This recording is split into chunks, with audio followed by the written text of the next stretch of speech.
which upgrade was actually a downgrade. Story 1.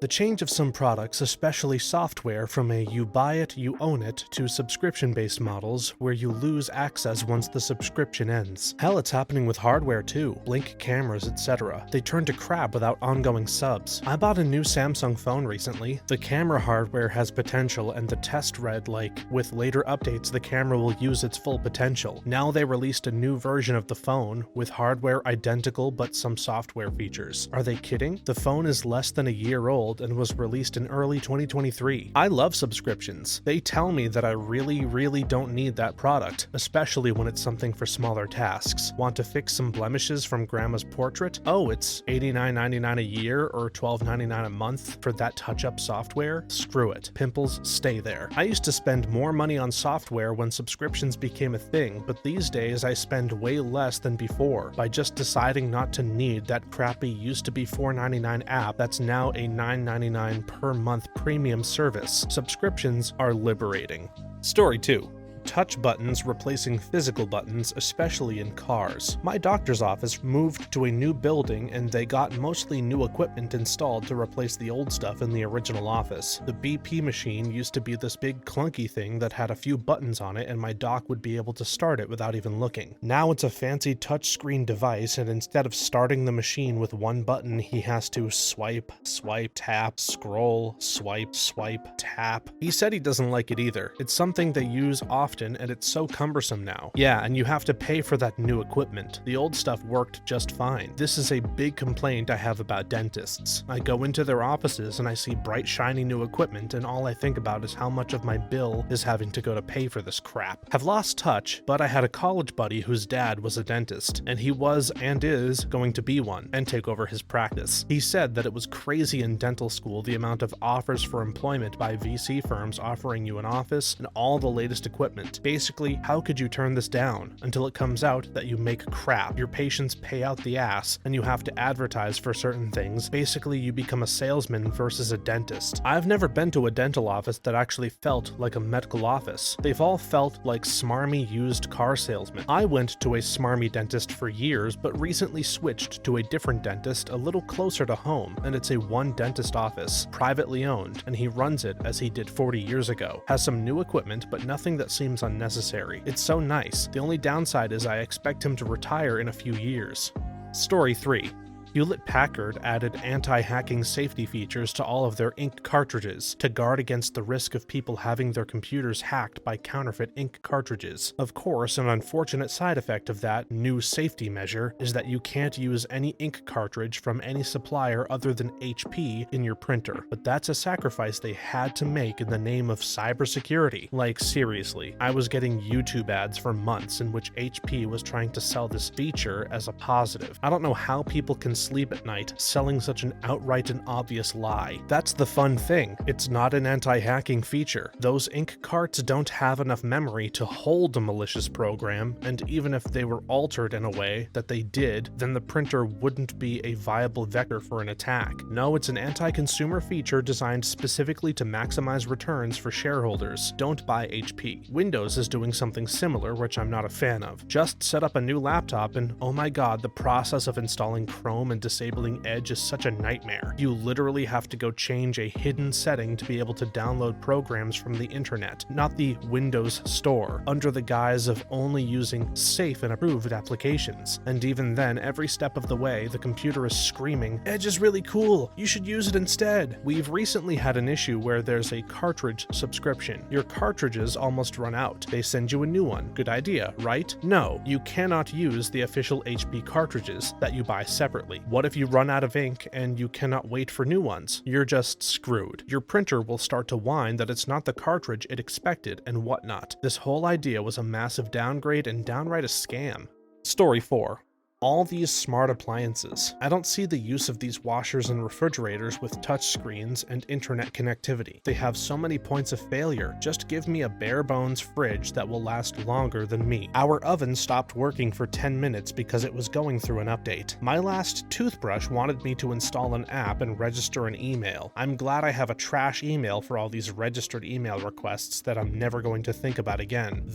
I work on appliances and the older stuff is so much simpler and easier to troubleshoot. I dealt with a touchscreen controlled oven recently that wasn't controlling its temperature for crap. No error messages or anything. It just never shuts off. I managed to dig into the menus far enough to find an error code. They had some tricky passcodes and crap to keep normies out of that part of the system. The code said to replace the second most expensive component, a control board, and if that didn't do it, replace the most expensive component, the other control board. Turned out it was the second control board that was bad. The customer didn't mind the bill, but I still hated giving it to them. When I was a kid, my dad picked up a 1950s or 60s oven that was being thrown out. He cleaned it up, got it working, and we used that thing daily until we moved. Built like a tank. I don't think a single component in that thing, except maybe the chassis, cost anywhere near what one of those damn control boards did. My previous landlord was all proud of the fancy new water heater he had installed. It was maybe 2 years old when it started beeping incessantly due to a code for a dirty filter, clean as new, that would not clear. We'd reset it and it would come back the same day. After a year of living there, it started shutting off completely. The company sent us a brand new control board. Why does a water heater even need a control board? Want to know what replacing it fixed? Jack. Fortunately, the landlord kept the old water heater connected to the furnace as a backup. It worked perfectly fine, and we eventually just unplugged the new electric one. We used to have a 50-something-year-old deep freeze that had a massive concrete base, was near impossible, and I swear was large enough to fit a couple of unprocessed deer carcasses. Opening the lid, you would see something akin to a gentle and absolutely impenetrable fog obscuring what lay await inside. It required the generation capacity of a small nation to get running and down to temperature, and as rumor had it, at the lowest setting, not even the depths of space could match the unfathomable temperatures it could obtain. We affectionately called it the corpse chest. Story 5. Removing the dislike button on YouTube because it hurt the fifis of massive soulless corporations when they rightfully got disliked into oblivion for being pieces of crap. Everyone is talking about how downvoting is engagement, but I'm pretty sure this is correct. Corporations frequently make dumbass videos that get downvoted to hell, and it's bad PR. They implemented it not long after YouTube Rewind because the most disliked video. YouTube said it was to prevent bullying and for the mental health of creators for seeing their video with a lot of dislikes. Yet the creators themselves are the ones who can still see the dislike ratio, just not the audience. You kids are too young to remember, but back in my day, we could see the rating of a YouTube video on the thumbnail. YouTube used to use a 1 to 5 star rating metric, which could be seen on a video's thumbnail and would instantly inform you if a video was worth clicking on. Looking for a scene, but the video has 0 stars? You instantly knew it was a click farm. Then YouTube changed it to a Boolean like/dislike option since they said that 90% of users only gave 0 or 5-star ratings. While I do believe this, and was fine with that change, they simultaneously removed any indication of the rating from the thumbnail, which I absolutely hated.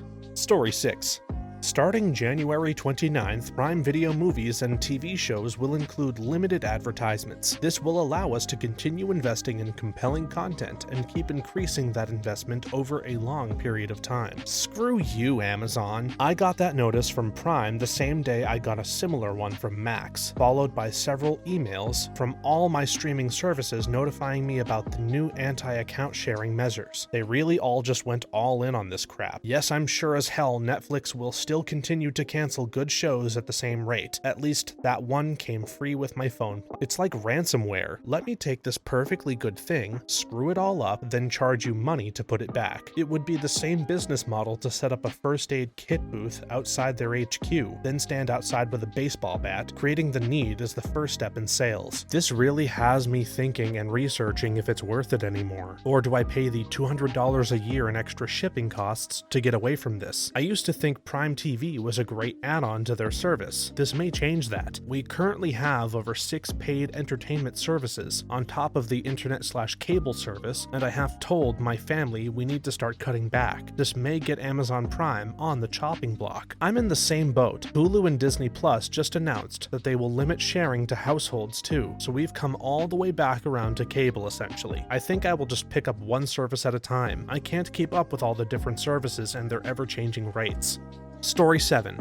Google 5 years ago versus now. Seems like it's getting worse every day. I guess it's just that they failed to stay ahead of the SEO optimization for so long that now the crowdsourced data is also useless because everyone only clicked the first few results that are all the same and then gave up. But I also feel like the search algorithm is somehow worse, like the parsing of my query is different. It seems to ignore so much of what I wrote, even important stuff like negative prompts, not, without, etc., and also apparently uses synonyms completely interchangeably, even for words and quotes, all of which makes it almost impossible to search for very specific or uncommon things by now. It's been worsening since they went all in on AI. AI lets them do fuzzy searching, so it catches common misspellings and can make assumptions related to your previous search, history, etc. But they went way too far with it. The fact that it ignores my quotes, ignores my negative search prompts, doesn't let me search for exact matches, and so on, means the search results continue trending downwards towards lowest common denominator results. It's not just you, and it's not just the SEO spam. I searched the word Cambria, and Google failed to tell me that Cambria is two things. It's a word font and a countertop type. Minutes earlier, I had been searching for silestone and marble and granite, so for that reason it should have been clear which one I meant. On top of that, you can sell me a countertop, but you're probably not going to be able to sell me a font.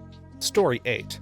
Getting rid of headphone jacks on phones, getting rid of external SD cards on phones, getting rid of replaceable batteries on phones. Smartphones used to be a lot better in so many ways. The swipe function on Samsung phones used to work great 10 years ago on my Galaxy S Blaze. Got a modern Samsung and swipe has somehow become the least intuitive idiot prankster software that I've had to deal with in years. How the fuck did they lose the secret to this? It seems to have actually lost the function where it recognizes what word you do and don't use. 4 out of 5 times that I try to swipe people, I get Pele. I have never said anything about Pele on that phone. That is merely scratching the surface of this goddamn thing's creativity now. It's coming up with crap I've never heard of. It doesn't remember what I want, but it will remember bits I deleted and put them together at random when it makes the least sense. I've got a Google Pixel and the same thing. It autocorrects and to av like 50% of the time. It's dramatically less accurate than it used to be, and we're talking about being in an age of ML and AI. I can hum or whistle a piss-poor rendition of a song filled with errors and it can find it, but this guy thinks I put av in the middle of a sentence construction. Also, the inability to swap batteries and not having a headphone jack, I hate those, but maybe I can see a form factor saving. But how did we go from working software to less accurate software? There had to be some sort of patent or licensing issue. Story 9.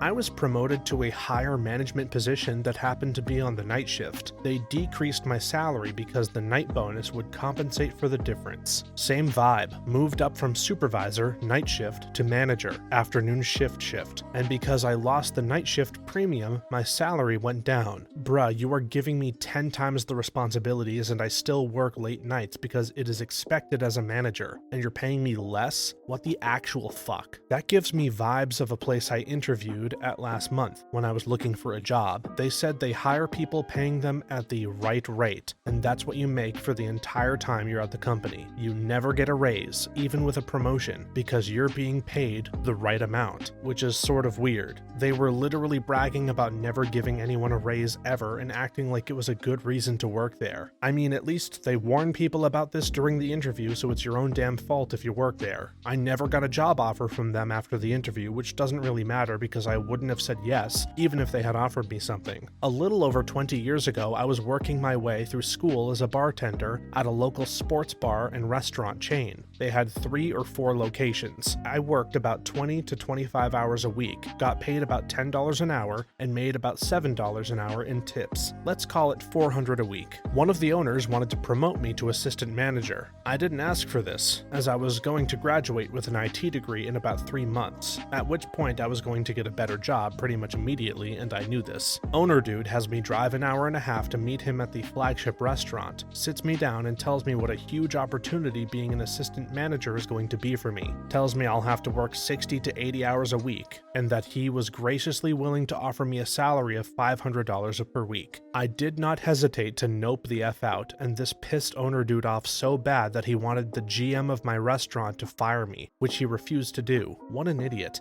Story 10. Mine was when they got rid of the headphone jack on most phones. I go out of my way to make sure a new phone has one. Same, but also with expandable storage for me. Why pay hundreds for bigger storage in a phone that will only last me about 2 to 3 years and then sit somewhere in a landfill? The 512GB micro SD card cost me the same a few years back, and I just pop it in the new phone when changing. In a similar vein to this, laptops with soldered on memory or hard drives that you can't upgrade. My Asus work laptop has soldered on RAM, but a replaceable NVMe hard drive. The laptop isn't even thin. It's not like they couldn't have gotten an SODIMM slot in there. Then you have Apple. Oh, you want an extra 8GB of RAM? That'll be an extra £200. Oh, you want a measly 256 gigs extra hard drive space? Another £200. I put a 4TB NVMe SSD in my work laptop for £150. It's the home button for me. I was this close to buying a second iPhone 7 to keep in the box until my first one died when I found out they were doing away with a physical button for the next upgrade. As an Android user, every time someone hands me an iPhone, I get upset. My Android has a super nice section at the bottom for home, back, and showing all of my current open apps. The iPhone is app-based a lot of the time, so you're looking for back arrows on the top left or the top right, or sometimes in the middle, or maybe you need a menu to exit. Not having physical buttons is awful. Apple uses system-wide gestures. In any app, just swipe from the left to go back, swipe from the bottom to go home, swipe along from the bottom to see open apps. The functions are all there, but instead of being in a single place, they're just any part of the left side of the screen or any part of the bottom. Android has these features too, by the way. Story 11.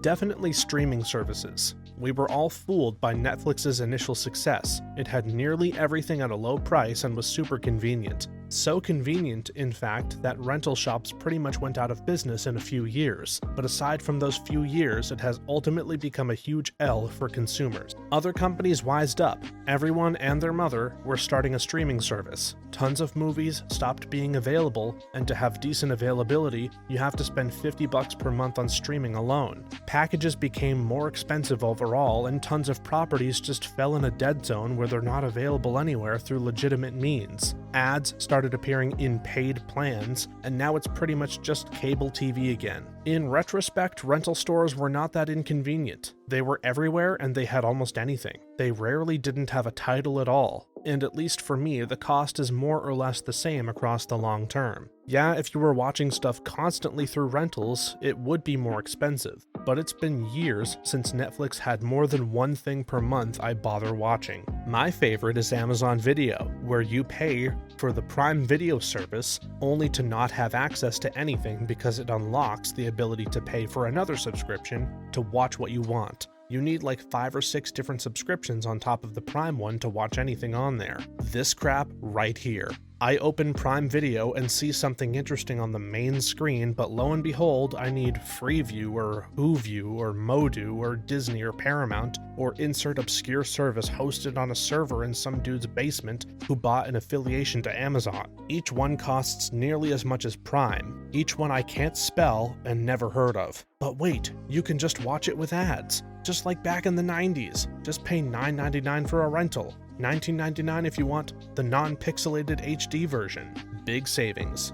I think I disagree with this. Even with how much worse streaming is now than during the golden years of Netflix, it's still more convenient than before. If I subscribe to 1 or 2 services only, I get much more content at much higher convenience and better prices. Renting physical movies wasn't expensive, but it also wasn't super cheap. You'd fit, a handful of movies into a Netflix subscription? And Netflix is one of the most expensive streaming services. Plus, these days, there's no waiting 6+ months or several years for a TV show to air in my country on TV. And of course, watching TV shows on streaming services is still wildly more convenient than having to watch them on TV. Streaming is worse now than some years ago, but we're still leagues ahead of the days of renting movies at video stores and watching TV shows only on TV and paying for cable. It's both cheaper and more convenient with much more and varied content.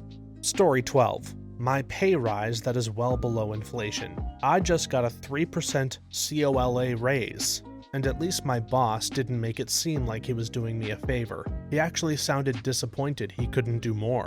I work in the state government, so he probably couldn't. Another boss I had some years back was like, "I'm giving you," like he was doing me a favor. I asked for a raise once after 2.5 years with no raise from a company, and then they tried to pretend my COL increase was a raise, and I couldn't get a new raise for a year. Meanwhile, a guy hired a year before, so a year after me, was being paid about 10% more than I was. He was a hard worker and deserved it. I had no qualms with him personally, but I also deserved it, and they got mad at him for telling me how much he got paid. That company is out of business now, though. The company I used to work for announced record profits every year. They achieved these record profits in spite of closing down offices and laying people off every year. I'm sure to the board, that was just a cost-saving measure to help with those profits. I was a manager, and they always gave me a 3% average to split between my team. If I gave someone 4%, I had to give someone else 2% to bring the average back down to 3. In 2019, about a week before everyone was expecting their performance reviews in January, an email went out saying that they didn't have the budget and needed to push them off until July. They said that reviews would be in July from then on. In July 2020, they pulled the same crap and said that reviews would have to wait until January. So over the course of 3 years, they managed to only give out 2 crappy 3% raises. They also stopped hiring people, or at least made it very difficult to do so. I had to work with an internal recruiter to try and hire replacements for my team who were leaving in droves. I had a new recruiter every month. Just when they were understanding what they were doing, they would quit, and I got a new recruiter. By the end of 2021, I had 1 person remaining on my team. Both of us were picking up the work of the other people who were gone. I was doing the work of 4 people and my own managerial work. I was constantly getting asked why things were not done when they needed to be. They could not argue with my reasoning, and they could not fire me or they would have been totally screwed. My manager was worried I was going to quit. I assured him that everything was absolutely good and I had no intention of quitting. This was a lie. I had talked to him many times about the state of my team, that I needed to hire people, and how we struggled to keep our extremely important to the company apps running. He was powerless to do anything. I started having mental health issues, heart palpitations, major headaches that incapacitated me, and a few other related things. Shortly after that, I got a call from my old boss asking if I wanted to come work for him. That was the easiest decision ever. They sent 1 person who was planning on retiring in 2 months to learn my job. He had 2 weeks, which is not enough time to scratch the surface. I was asked if a substantial raise would keep me there. I told them I didn't care how much they offered me, I was not staying. During the week after I left, they announced the closure of our office. They have had massive amounts of brain drain since then and have closed many more of their offices. Their customers have also been dropping like flies, all because of pushing hard for those short-term record profits. Story 13. Adverts on Amazon Prime. I'm sure they're trying to make them so annoying that you pay extra to go ad-free. All the streaming services started doing this when they found out how much Netflix made with the Switch. They're just hoping people will deal with the ads, since the ads will definitely make them more money than having someone pay $3 more a month. What it's doing to us is questioning why we keep Prime at all. Shipping time and convenience have gone way down while price has gone up. We felt the same and left Prime to see if we could save money. Without Prime, the shipping time became so bad that I started passing by Amazon and looking for what I needed elsewhere. Half the time, I find things cheaper than Amazon because I don't want to buy the knockoff version, and a lot of major retailers offer very fast and free shipping. Now, I actively avoid Amazon. For the first few weeks, it was annoying because it was a habit to go to Amazon and it was easy to assume they were the cheapest. Now the habit is reversed. Try it. Speak with your wallet, friend. Oh, I learned this one a while ago, especially with food items. Amazon will straight up no lube screw you in the ass on prices for many items that you can buy elsewhere for much less, including your grocery store. Lots of brick and mortar stores will offer free shipping and equal shipping times at better prices than Amazon. But it's not like that for everything. You have to price check Amazon. You can't trust them to be in line with everyone else's prices on everything. Story 14.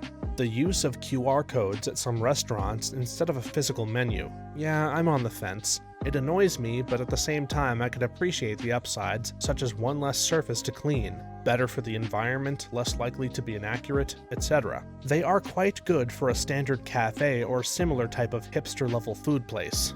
If, however, we go out somewhere nice that has the option, then I would not like it. I was pretty pissed the other week with the cafe I was in. Ordered 2 toasted sandwiches and 2 coffees via the app. I had to deselect the tipping option. Tip for what? I also live in Europe, so tipping is not really a thing, so it pissed me off more. Even worse are the ones that make you order on it and place the tip before you're even served or interact with anyone. I left a 20% tip the other day and then proceeded to wait an hour and a half for my French dip sandwich with like 6 times asking them where my missing food is. And then the staff got pissed at me and kept asking, and I was served a cold sandwich. The table next to me had to ask for their cheese fries literally 5 times too. How can you tip for service before you're served? It's wild. I had an ice cream place tell me I must have eaten my sundae because there's no way they didn't give it to me. I'd gone out to a dessert place because I was sad. My foster dog had left, and they wanted to cheer me up, so I ordered my usual and waited. The place is busy, and my table gets their food, and I get nothing. It's an hour later. I've tried asking twice, and been yelled at twice to sit down and wait. They're just busy. My friends are now ready to leave, and I've had no food. I go back to the counter now, it's quiet, and was like, I paid for food, everyone else got theirs, and I've had nothing. They refused to believe me. I was like checking the cameras. Someone tried to hand me a tiny ice cream cone that wasn't mine, so obviously someone else got my food. They tell me to go sit down, must have checked the cameras and seen I hadn't had any food. At this point, I just want a refund. I'm upset and just want to go because I'm embarrassed and my friends are done. Instead, they shove my food into a drink cup and hand it to me. Didn't even add any of the toppings, and I'm told to leave, like the entire issue was my fault. So I've been yelled at to quit bothering them because they're too busy. I've been told I'm lying because they don't make mistakes. I've been sitting watching my friends enjoying their food and told them I must have already eaten it already. All the while, I'm now trying not to cry because I'm having one hell of a hard day, and I just want to go home. Then they refused a refund. I didn't enjoy the ice cream either. Ended up just tossing the majority of it. It was a really crappy plastic cup and nearly impossible to eat out of walking around. Story 15. Dish detergent / washing up liquid. For the past few years, I was sure all of the new and improved and now with X more was false. Newer detergent doesn't seem to go half as far or cut through grease as well. I used to buy a bottle maybe once every 5 to 6 months. Now I'm buying a bottle every 2 to 3 months and I'm doing the same amount of washing up. Fast forward to 2 weeks ago when I found a bottle of Tesco generic washing up liquid in an understair cupboard from 7 to 8 years ago. Unopened and still perfectly usable. I popped that boy open and did a 1-to-1 comparison with the same liquid I bought last week. I could immediately see a difference. The liquid in the old version was thicker and obviously much more concentrated. The old stuff took a single pass to clean greasy pans. The same pans took at least 3 passes with the new stuff and still didn't come away with that squeaky clean feel. Insult to injury, the new bottle had 60 milliliters less, and I'm going to guess it costs more. I remember hearing a story where a company made the dispensing hole on detergent just a little wider, and of course, sales went up due to faster consumption. Companies and all of the people who work for them, including me, you, and our neighbors, don't give a crap about people. Only profits, because that's what the market demands. 401ks increase when they expand the dish soap hole. Stock shares are doled out when the detergent is watered down. It's never going to get better under the current system. And people seriously want to put things more in the hands of private businesses and give an entirely free market to them to control, all because they think the government is worse because it's corrupt. Well, who do they think is corrupting it? Studies determined the phosphates in dishwashing detergents were extremely harmful to the environment by greatly contributing to the occurrence of toxic algae blooms. Phosphates in detergents were banned throughout the US. They were already banned in other nations. The decision was made knowing it would take longer to wash dishes without them and would lead to spotting on dishes after they dried. The EPA decided longer wash times in some spots on our glassware are a good trade-off to stop frequent toxic algae blooms. Story 16. Food delivery. Pre-pandemic and pre-Just Eat / Uber Eats, restaurants and takeaways would routinely offer totally free delivery over a certain amount. unless you were a fair distance away, and major pizza chains especially never charged for delivery if you were in their catchment areas. Now you need to pay increasingly large delivery fees no matter the distance. My local Pizza Hut started charging £3 to £4 for delivery, stating on their website, "In order to enhance your experience, we are excited to announce deliveries will now cost blah blah blah," or some such marketing bollocks. In addition, the roads and pavements are now plagued by suicidal bike couriers who have no idea how roads work. I think the delivery apps/services fell off a cliff around late 2020. We completely stopped ordering from them due to forgotten food/drinks and wrong orders. Last time that we ordered food for a gathering, the Uber Eats driver just marked it as delivered and took our money. I think the joke was on the driver though. Most of our group ordered vegan food instead of meat from a barbecue place. After using DoorDash heavily for most of 2020, I stopped the night they refused to process any kind of redelivery, credit, or refund on an order that I could demonstrate they delivered to the wrong location and which was stolen before I could go find it, on the basis that they'd accommodated me too many times in the past. Well, you screwed up too many times in the past, I guess. I disputed the charge on my credit card and won't ever be back. I wondered how many others have had that kind of experience. Thanks for watching until the end. If you have a similar story to these that you'd like to share with us, please leave it in the comments below. If you enjoyed this video, please leave us a like and subscribe. For more videos like this one right now, please stop by our channel. Thanks again, and see you next time.